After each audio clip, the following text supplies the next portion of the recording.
झूठ की यही हालत होती है।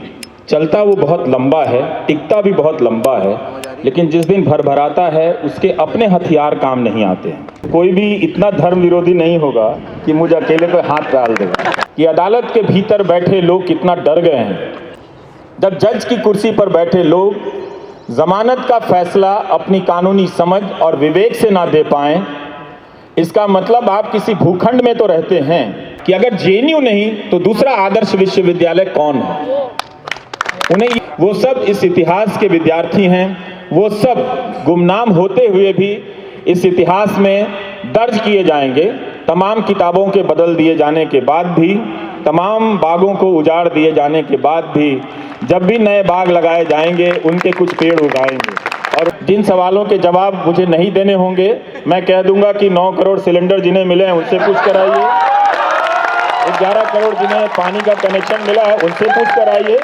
अगर इस देश में जावेद अख्तर ना हुए होते तो प्रधानमंत्री अदानी को संसद में खड़े होकर डिफेंड नहीं कर पाते। लेकिन जब आपके सामने सच्चाई की खबरें खड़ी हुई तो आप उसका इस्तेमाल अपने प्रोपेगेंडा के लिए भी नहीं कर पाए। दरअसल झूठ की यही हालत होती है। चलता वो बहुत लंबा है, टिकता भी बहुत लंबा है, लेकिन जिस दिन भरभराता है उसके अपने हथियार काम नहीं आते हैं। और यही हाल गौतम अडानी का हुआ, और गौतम अडानी को आप आज के देश के हालात से अलग नहीं कर सकते हैं। उनकी मदद न सत्ता में बैठे लोग कर पाए, न वो अपने पैसे से खरीदे हुए तंत्रों से कर पाए अपनी मदद। तो ये जेएनयू को लेकर, यहाँ आने को लेकर जिस तरह से लोगों के मन में, जो मेरे शुभचिंतक हैं, दोस्त हैं, उनके जहन में जब ये बात आने लगी कि वहाँ क्यों जा रहे हो, वहाँ किसी के साथ जाना चाहिए था, अकेले क्यों जा रहे हो, तो मैंने कहा कि भाई ठीक है, इस देश में धर्म की राजनीति हो रही है, लेकिन इसी धर्म ने हमें ये भी सिखाया कि किसी पर भी पीठ पीछे वार नहीं करते हैं और किसी अकेले पे हाथ नहीं लगाते हैं। तो कोई भी इतना धर्म विरोधी नहीं होगा कि मुझे अकेले पे हाथ डाल देगा। तो मैं अकेला ही आया हूँ। तो ये एक हालात हैं सर। 2014 के बाद जिस तरह से पहले ही दिन से मीडिया के न्यूज़ रूम के भीतर जो हमला हुआ था, उसको लेकर जो मेरी छटपटाहट थी वो आने वाले वर्षों में सही साबित होती चली गई।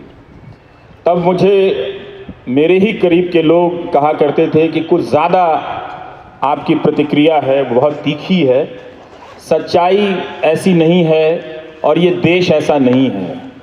देश कभी भी एक तरफा नहीं झुकेगा और ऐसा नहीं होगा कि न्यायपालिका ख़त्म हो जाएगी, इंसाफ के मायने ख़त्म हो जाएंगे, आवाज़ें बंद हो जाएंगी। लेकिन ये सारी बातें धीरे धीरे सांस्थानिक इंस्टीट्यूशनल रूप से सही होती चली गईं। ये जेएनयू अनाम छात्रों का भी है, लेकिन जैसे ही इस जेएनयू को आप कन्हैया का जेएनयू और उमर खालिद का जेएनयू कहते हैं, चीज़ें बदल जाती हैं।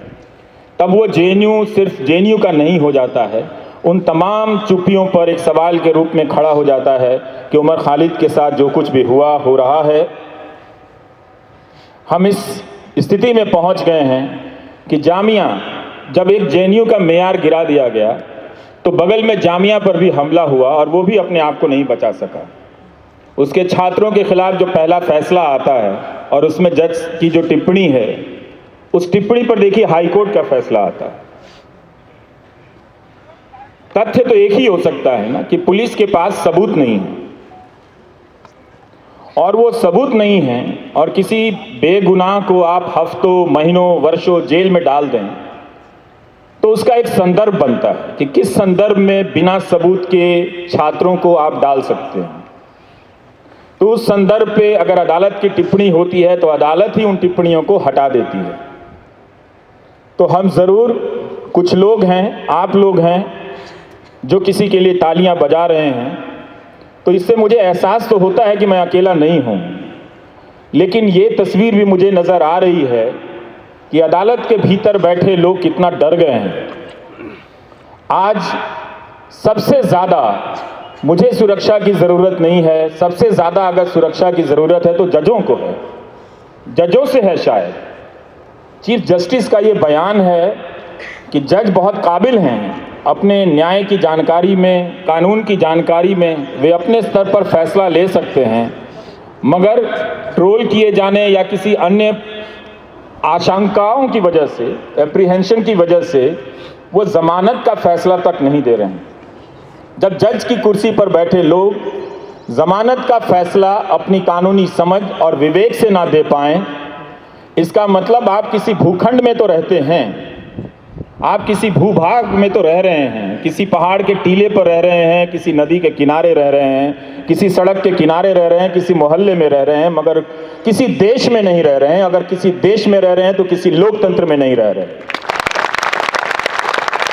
अगर न्यायपालिका में बैठे लोग जमानत का फैसला तक नहीं दे सकते और ये टिप्पणी तक नहीं कर सकते कि पुलिस ने जानबूझकर बिना सबूतों के आधार पर बेवजह किसी को चुप कराने के लिए निशाना बनाया, जो कि इस देश की न्यायपालिका और कानूनी प्रक्रिया की एक सच्चाई है, हर दौर की सच्चाई है, हर सरकारों की सच्चाई है, हम सब जानते हैं, और उसे एक स्पंज करा दिया जाता है। फिर बाद में जज रिक्यूज कर लेते हैं। जो भी परिस्थितियां हैं हम सब देख रहे हैं, मगर हम कब तक देखेंगे?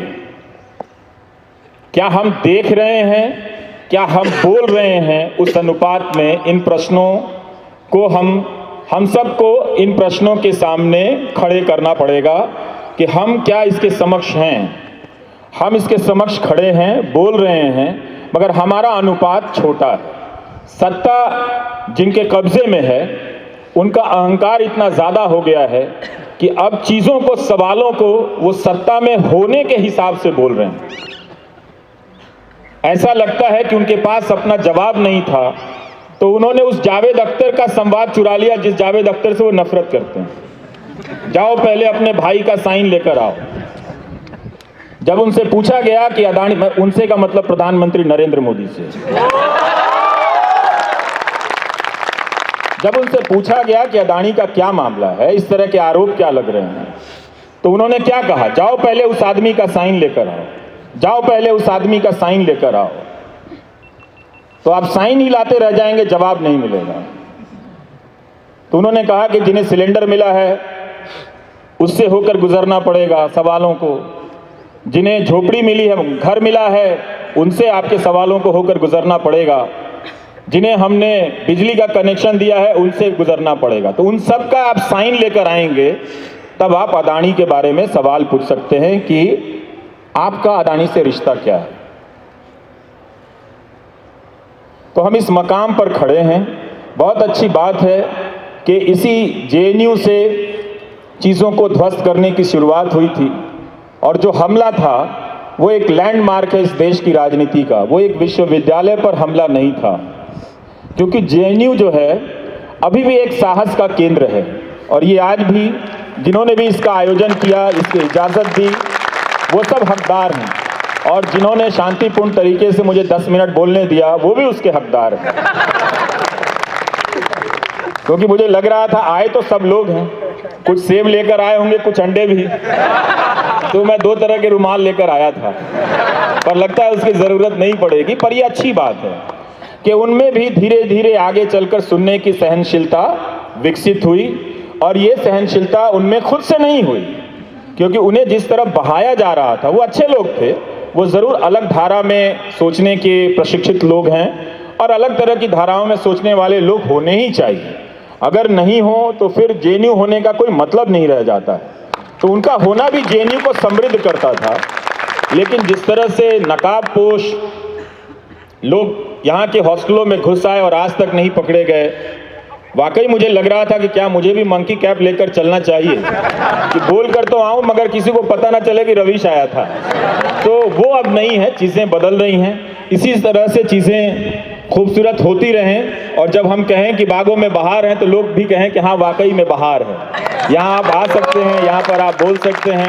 तो ये जेएनयू वो अर्जित करता है जिस जेएनयू के नाम पर पूरे देश के विश्वविद्यालयों में या पूरे देश के छात्रों में, जिनके भीतर एक सपना पनपा था अच्छी यूनिवर्सिटी का, उसे कुचला गया, उसके सपने से जेएनयू को विस्थापित कर दिया गया। लेकिन ये नहीं बताया गया कि अगर जेएनयू नहीं तो दूसरा आदर्श विश्वविद्यालय कौन है, उन्हें ये नहीं बताया गया। पर कितनी सुंदर बात है कि इन तमाम हमलों के बीच जेएनयू खड़ा रहा कि हम नहीं, दूसरा कौन है ये हम नहीं जानते, मगर दूसरे का नाम आने से पहले हम ये जानते हैं कि हम हैं। तो आप हैं, तो आप सबका होना हमारे वक्त के लिए बहुत अच्छी बात है। उस वक्त भी जो यहाँ के छात्र थे, उन्होंने रातों को जागकर उस हमले का मुकाबला किया था, वो सब इस इतिहास के विद्यार्थी हैं। वो सब गुमनाम होते हुए भी इस इतिहास में दर्ज किए जाएंगे। तमाम किताबों के बदल दिए जाने के बाद भी, तमाम बागों को उजाड़ दिए जाने के बाद भी, जब भी नए बाग लगाए जाएंगे उनके कुछ पेड़ उगाएंगे और उन पेड़ों पर और उन पौधों पर उस तरह के फूल निकल आएंगे जो ऐसे हमलों के वक्त लोकतांत्रिक चरित्र का निर्वहन करेंगे और आकर सवाल करेंगे, गलत को गलत कह देंगे और डंडा उठाकर गलत को सही कहने वालों को अपने तरीके से शर्मिंदा कर देंगे। तो ज़्यादा मैं बोलना चाहूँगा, बोलता ही रहूँगा, वो अच्छी बात नहीं है। तो मैं प्रोफेसर आनंद को ये माइक सौंपता हूँ कि वो सवाल करें, आप लोग भी सवाल करें, मुश्किल सवाल करें। जिन सवालों के जवाब मुझे नहीं देने होंगे, मैं कह दूंगा कि 9 करोड़ सिलेंडर जिन्हें मिले हैं उनसे पूछ कर आइए, 11 करोड़ जिन्हें पानी का कनेक्शन मिला है उनसे पूछ कर आइए। और मैं जावेद अख्तर को निजी रूप से उलाहना भेजूंगा कि आपने ऐसा डायलॉग क्यों लिखा कि जाओ पहले उस आदमी का साइन लेकर आओ। कम से कम प्रधानमंत्री को कॉपीराइट की फीस जावेद अख्तर को भिजवा देनी चाहिए। अगर इस देश में जावेद अख्तर ना हुए होते तो प्रधानमंत्री अदानी को संसद में खड़े होकर डिफेंड नहीं कर पाते। तो आपको और हम सबको इस बात के लिए शुक्रगुजार होना चाहिए कि कम से कम मेरे आने से पहले जावेद अख्तर इस दुनिया में आ गए थे और वो फिल्मों में आ गए थे। अच्छी बात ये हुई कि फिल्मों में वो डायलॉग लिख रहे थे कि भाई जाकर पहले उस आदमी का साइन लेकर आओ।